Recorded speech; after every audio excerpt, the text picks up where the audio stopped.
18 जून को पुणे में स्थित लोहगढ़ किले के इसी जगह से सिया गोयल ने अपने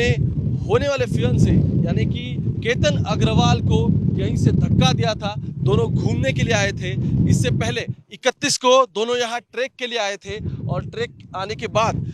सिया ने यहाँ रेकी करने के बाद उसने स्पॉट फाइनलाइज किया और फिर 14 तारीख को पहला प्लान फाइनल हुआ, जिस प्लान के अनुसार केतन और सिया गोयल ये दोनों साथ में यहाँ आएंगे, घूमने के लिए आएंगे और फोटो निकालने के बहाने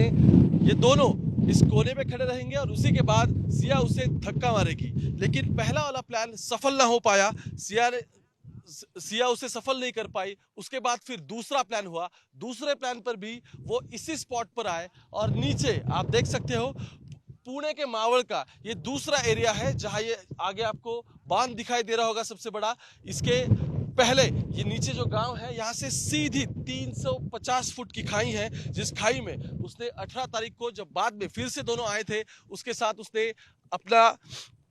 जो बॉयफ्रेंड था चेतन चौधरी उसे भी वो साथ में लेके आई थी। दोनों अलग अलग रूट से ऊपर आए और फिर चेतन और सिया ने मिलकर यहीं से इस वारदात को अंजाम दिया और इसी जगह से उसे नीचे ढकल दिया। अब जब इन्वेस्टिगेशन शुरू था तो शुरू में तो ये एक्सीडेंटल डेथ थी, क्योंकि सभी को यही लगा कि दोनों फोटो निकाल रहे थे, फिर वो फिसल गया और नीचे 350 फुट खाई में गिरकर उसकी मौत हो गई। तो शुरू में इसी तरीके का मामला दर्ज किया गया था, लेकिन बाद में जब ये पता चला कि इस पूरे मामले में कोई सस्पिशियस नजर आ रहा है, तब लोकल क्राइम ब्रांच इसमें आई और लोकल क्राइम ब्रांच ने फिर चेतन का और सिया का दोनों के कॉन्वर्सेशंस निकाले, सीडीआर चेक किए, जिसमें ये फाइनल हो गया कि ये दोनों एक दूसरे के साथ पिछले 6 महीने में लगभग 2000 से ज्यादा कॉल कर चुके हैं। सिर्फ इतना ही नहीं, जब लोकेशन निकालना था तब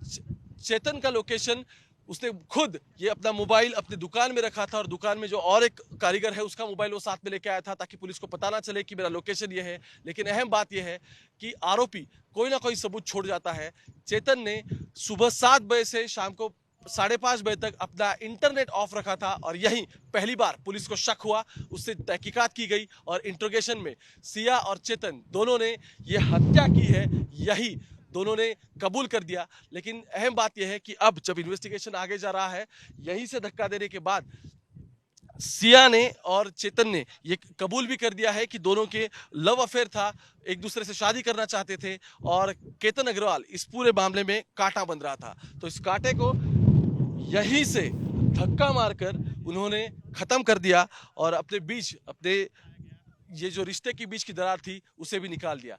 अभी जब इन्वेस्टिगेशन शुरू है तब तहकीकात में ये सामने आया है कि सिया गोयल यही इसकी मेन कॉन्स्पिरेटर है, उसी ने सब कुछ फाइनलाइज किया। 31 तारीख को भी वे आई थी तरेकी करने के लिए, फिर से 14 तारीख को केतन को साथ में लेके आई और उसके बाद जब 18 को आई तब उसने वारदात को अंजाम दिया। इसलिए पुलिस ने अभी कोर्ट में भी उसे मेन कॉन्स्पिरेटर बताया गया है कि उसी ने प्लान किया और चेतन के साथ इस पूरे वारदात को अंजाम दिया है। 29 जून तक अभी को पुलिस हिरासत मिली है।